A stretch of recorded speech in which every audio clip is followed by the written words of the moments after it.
Wah, bisa langsung gemparkan Asia. Ini sosok wasit yang akan pimpin laga Timnas Indonesia U23 versus Korea Selatan besok malam. Wajib waspada dan ekstra hati-hati. Bisa bikin semua kaget sekaligus bangga.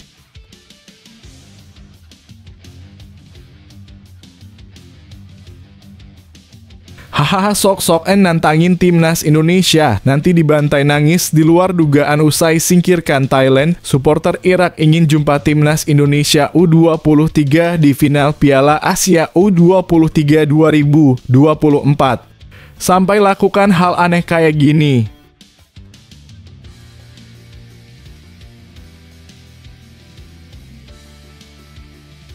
Bikin bulu kuduk sangat merinding. Gila, gak ada capeknya. Nathan Chu Aon tiba di Qatar dan langsung latihan keras jelang Indonesia U23 versus Korea, jadi prediksiku. Erick Thohir di luar dugaan buat langkah cerdas dan luar biasa ini. Bisa bikin rakyat Indonesia terharu dan bangga mendengarnya.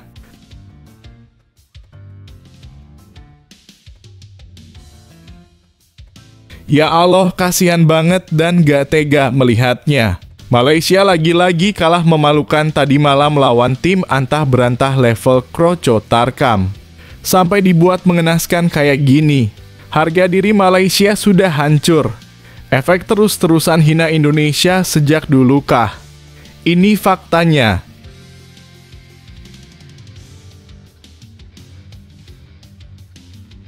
Semuanya langsung bersorak dan berpesta pora. Wah, Haji Ragna Oratmangun membuat pernyataan sangat mengejutkan dan membanggakan. Timnas Indonesia bakalan dapat satu lagi striker naturalisasi kelas Eropa. Auto lolos Piala Dunia nih. Bocorannya bisa bikin merinding.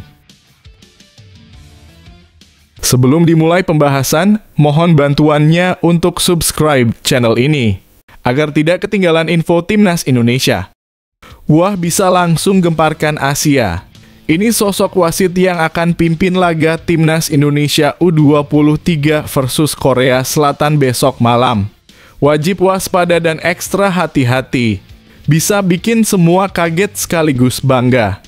AFC menunjuk wasit untuk memimpin laga Timnas Indonesia U23 versus Korea Selatan U23 di babak perempat final Piala Asia U23. Pertandingan yang akan digelar di Stadion Abdullah bin Khalifa, Doha, Jumat (26 April 2024) dini hari waktu Indonesia Barat ini akan dipimpin oleh wasit asal Australia, Shaun Evans. Tentu nama ini sudah tak asing bagi pecinta sepak bola tanah air. Wasit berusia 36 tahun ini pernah memimpin pertandingan kompetisi di tanah air Liga 1 pada 2017 silam. Kembali ke pertandingan Timnas Indonesia U23 melawan Korea Selatan, Shaun Evans akan didampingi oleh dua asisten wasit yang juga asal Australia, Lakrindis George dan Joanna Kate Charaktis. Wasit keempat akan dibantu oleh wasit asal Iran, Mo Oudboynyadifard. Dari balik layar VAR ada wasit VAR asal Australia, Jacewicz Catherine Margaret, dan asisten wasit VAR dari Uni Emirat Arab, Ahmed Elsa Mohamed Darwish. Mengingat ini adalah fase gugur, pertandingan berpeluang akan dilanjutkan pada babak tambahan waktu hingga adu penalti jika tak menemukan pemenang pada 90 menit jalannya pertandingan waktu normal. Mari doakan Timnas Indonesia menang lawan Korea, guys.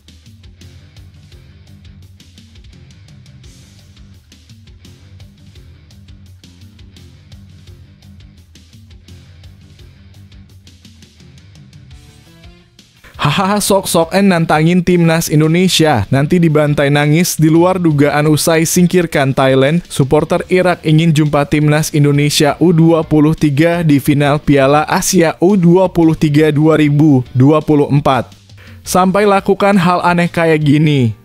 Supporter Irak berharap agar negaranya bisa berjumpa dengan Timnas Indonesia U23 di partai final Piala Asia U23 2024 setelah berhasil menyingkirkan Thailand di fase grup. Irak sejatinya menderita kekalahan dengan skor 0-2 ketika bersua dengan Thailand pada laga pembuka turnamen Piala Asia U23 2024. Namun mereka bangkit dengan mengalahkan Tajikistan 4-2 dan kemudian Arab Saudi dengan skor 2-1. Jika lolos ke semifinal, maka mereka berpotensi jumpa timnas Indonesia U23 yang tentunya harus mengalahkan Korea Selatan terlebih dulu untuk mencapai babak 4 besar. Dengan skema seperti ini, jika sukses memenangkan laga-laga mereka di perempat final dan semifinal, Indonesia dan Irak bisa bertemu di final Piala Asia U23 2024. Seorang supporter Irak di media sosial X atau yang sebelumnya Twitter mengutarakan harapan untuk bisa melihat negaranya berjumpa Indonesia di partai puncak.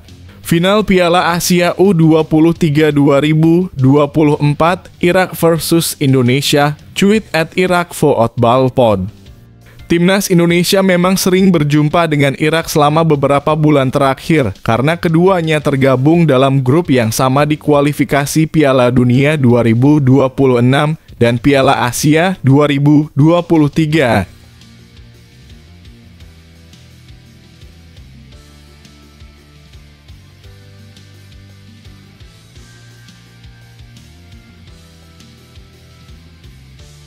Bikin bulu kuduk sangat merinding. Gila gak ada capeknya. Nathan Chu Aon tiba di Qatar dan langsung latihan keras jelang Indonesia U23 versus Korea, jadi prediksiku. Erick Thohir di luar dugaan buat langkah cerdas dan luar biasa ini. Bisa bikin rakyat Indonesia terharu dan bangga mendengarnya. Ketua PSSI Erick Thohir menyebut peran besar supporter timnas Indonesia U23 sebagai salah satu faktor keluarnya izin dari Heerenveen agar Nathan Chu Aon bisa kembali memperkuat timnas Indonesia U23 di Piala Asia U23 2024. Nathan sempat meninggalkan timnas Indonesia U23 setelah fase grup selesai. Hal itu lantaran izin yang diberikan oleh Heerenveen hanya untuk tampil di fase grup. Awalnya Heerenveen bahkan tak melepas Nathan dan baru luluh setelah PSSI melakukan pendekatan khusus. Tak lama berselang, Nathan yang sudah tiba di Belanda ternyata mendapatkan izin untuk kembali membela Garuda Muda. Nathan pun terbang lagi ke Qatar. Terkait keluarnya izin dari Heerenveen untuk Nathan, Erick Thohir menyebut hal itu tak lepas dari peran supporter. Supporter sempat membanjiri media sosial Heerenveen dengan ucapan terima kasih telah mengizinkan Nathan membela timnas Indonesia U23 di fase grup Piala Asia U23. Terima kasih dukungan supporter yang mengharapkan Nathan dilepas klubnya, sampai banyak singgah komentar dengan sangat sopan ke sosmednya Heerenveen, ucap Erick Thohir. Banyak netizen yang memang memberikan respons positif dan menyanjung Heerenveen setelah Nathan kembali ke klub tersebut. Terima kasih Heerenveen telah memberikan izin Nathan ke Qatar sepekan terakhir. Kami berharap yang terbaik di sisa musim, ucap seorang netizen saat itu. Terima kasih telah membolehkan Nathan hingga kami bisa mencapai babak perempat final, kata netizen lainnya.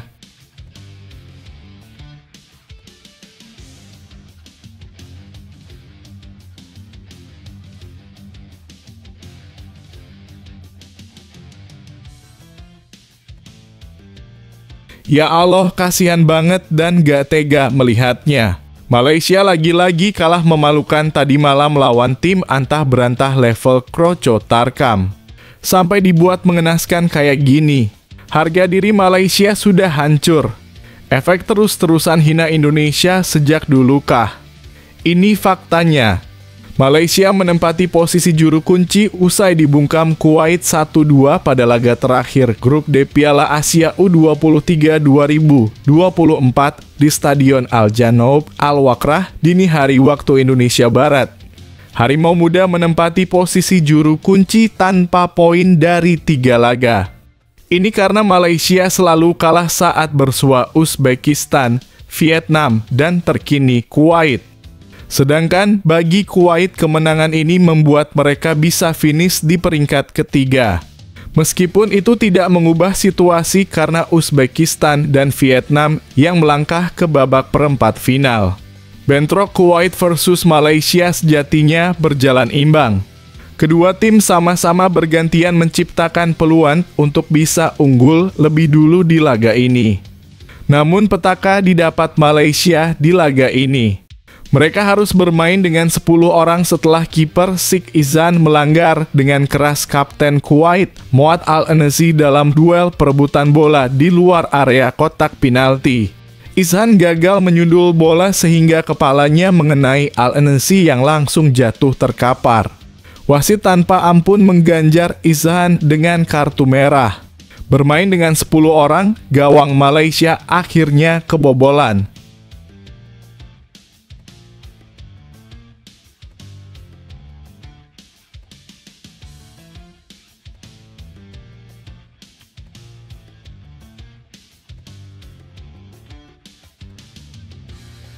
Semuanya langsung bersorak dan berpesta pora.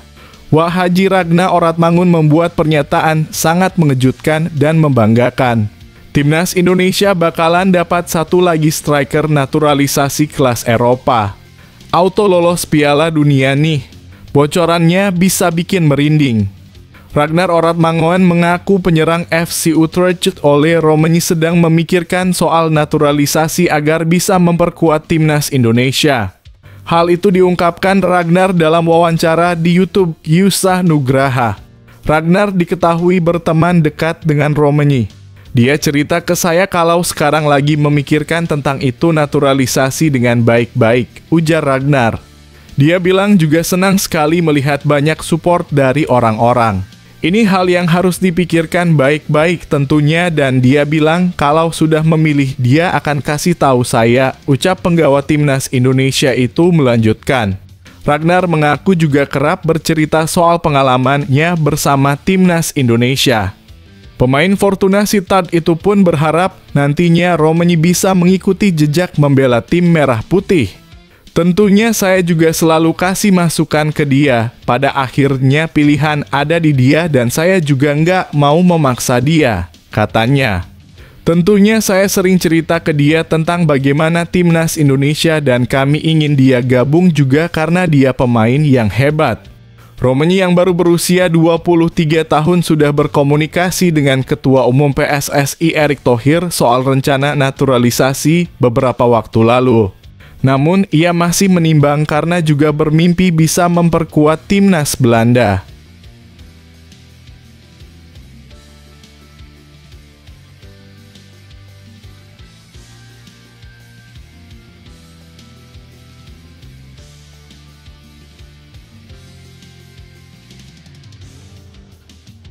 Ini sudah benar-benar dibuat takjub. Anak kandung Shin Tae-yong terang-terangan buat pengakuan jujur jelang Indonesia versus Korea. Di luar dugaan memberikan tumpah darahnya semangat untuk Indonesia. Luar biasa. Satu keluarga Shin Tae-yong cinta Indonesia. Ini penjelasannya. Anak Shin Tae-yong, Shin Ja-won mendukung timnas Indonesia U23 mengalahkan Korea Selatan di perempat final Piala Asia U23 2024. Alih-alih mendukung negaranya sendiri, Shin Ja-won yang kini bermain sebagai striker di Seongnam justru berharap kemenangan berpihak kepada Garuda Muda. Tadinya saya berharap mereka tidak saling bertemu di babak 8 besar. Saya sebagai warga Korea Selatan mendukung ayah saya saat ini. Tolong dukung Korea Selatan, tapi berjuang untuk Indonesia, kata Shin Ja-won dikutip dari Star News Korea. Pertandingan timnas Indonesia U23 lawan Korea Selatan U23 bakal jadi penentuan kedua kubu menuju semifinal.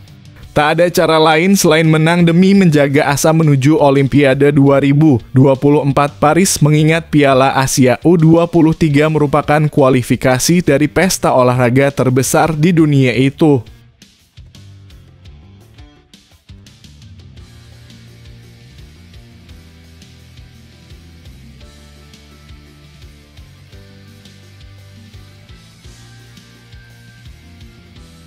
Nasionalismenya melebihi pemain lokal. Gemparkan dunia Asia dan tanah Eropa. Jay Itzes buat pengakuan jujur dan sangat berani jelang Indonesia versus Korea.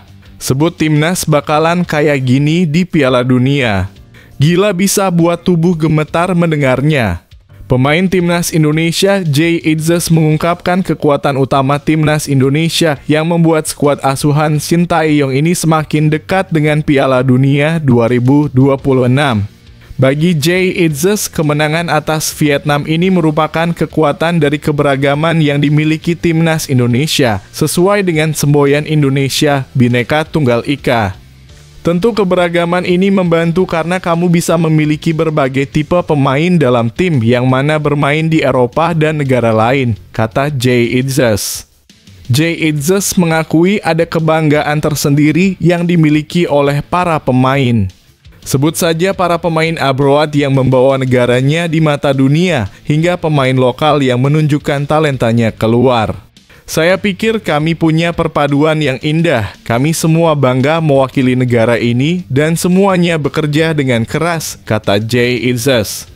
Jay Itzes bahkan masih merindukan saat-saat bersama timnas Indonesia mempersiapkan diri untuk putaran 2 kualifikasi Piala Dunia 2026 zona Asia melawan Vietnam pada Maret lalu.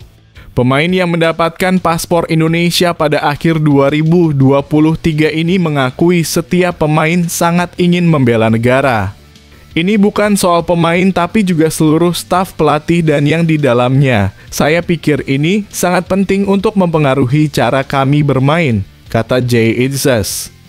Jay Itzes pun tak pernah lupa saat dia pertama kali menginjakan kaki di Stadion Utama Gelora Bung Karno saat debutnya bersama timnas Indonesia.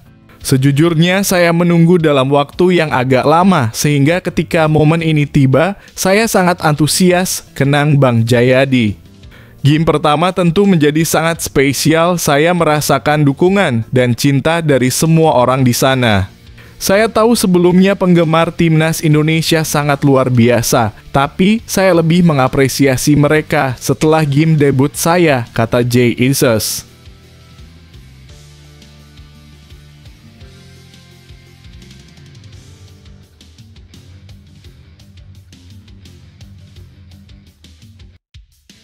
Bikin malu Asia Tenggara untuk kesekian kalinya, Vietnam U23 di luar dugaan dihabisi 3-0 tadi malam lawan negara mediocre super antah berantah sampai ditindas parah kayak gini.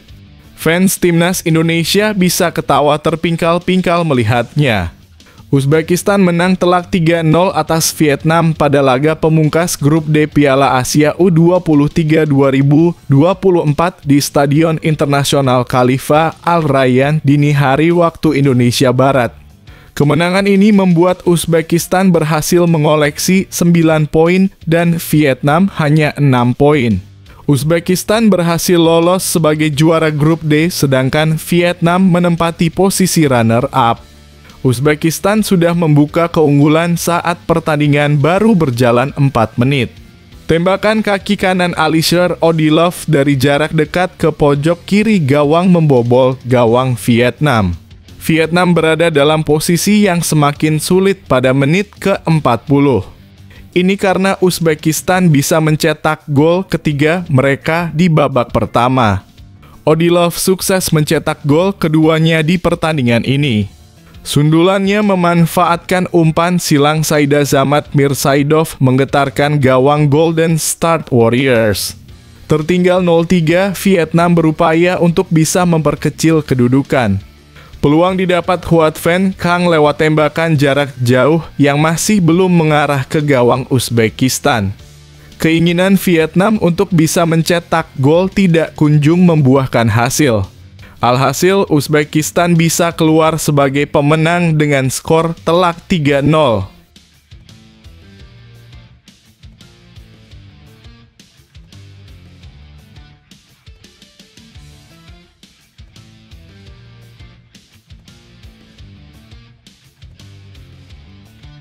Ini baru jos. Korea Auto menangis kejang dan menderita melihat ini. Ternyata timnas Indonesia dapatkan satu senjata ampuh dan diyakini akan hancurkan mental Korea Selatan besok malam. Semuanya langsung auto merinding dan terpana melihat senjata baru ini. Pelaksana fungsi penerangan dan sosial budaya KBRI Doha, Ali Murtado menyebutkan supporter Timnas Indonesia U23 yang hadir langsung menyaksikan pertandingan di Qatar semakin antusias menyusul lolosnya Timnas ke perempat final Piala Asia U23 2024. Bahkan diprediksi semakin banyak supporter WNI yang akan menyaksikan pertandingan Garuda Muda menghadapi Korea Selatan pada Jumat (26 April 2024) waktu Indonesia di Stadion Abdullah bin Khalifa Doha. Perempat final diperkirakan akan lebih ramai dari pertandingan melawan Yordania kemarin. Insya Allah 4.000 sampai 5.000 WNI akan datang ke stadion, kata Murtado dalam keterangannya Selasa (23 April 2024). Sebelumnya, supporter Indonesia sudah menunjukkan antusiasmenya mendukung Timnas U23 sejak kedatangan mereka di Bandara Internasional Hamad Doha pada 10 April 2024. Duta Besar RI untuk Qatar Ridwan Hasan dan puluhan supporter menyambut kedatangan Timnas saat itu. KBRI Doha juga sempat menjamu para pelatih dan pemain Timnas U23 meski dilakukan secara privat demi menjaga fokus dan kesehatan para pemain yang bertanding. Berdasarkan data, sekitar 5.632 penonton datang ke stadion saat itu, dan diyakini lebih dari 4.000 diantaranya adalah supporter Indonesia. Supporter WNI yang mendukung Timnas U23 secara langsung di Qatar juga diingatkan untuk senantiasa menaati peraturan di stadion maupun peraturan setempat demi menjaga citra positif bangsa Indonesia di luar negeri. Hal tersebut bisa dimulai dari tidak membuang sampah sembarangan di stadion. Bagi KBRI Doha, turnamen sepak bola Piala Asia U23 ini bukan sekadar pertandingan sepak bola semata, tetapi juga ajang untuk menaikkan citra Indonesia di mata Qatar dan dunia internasional, tuturnya.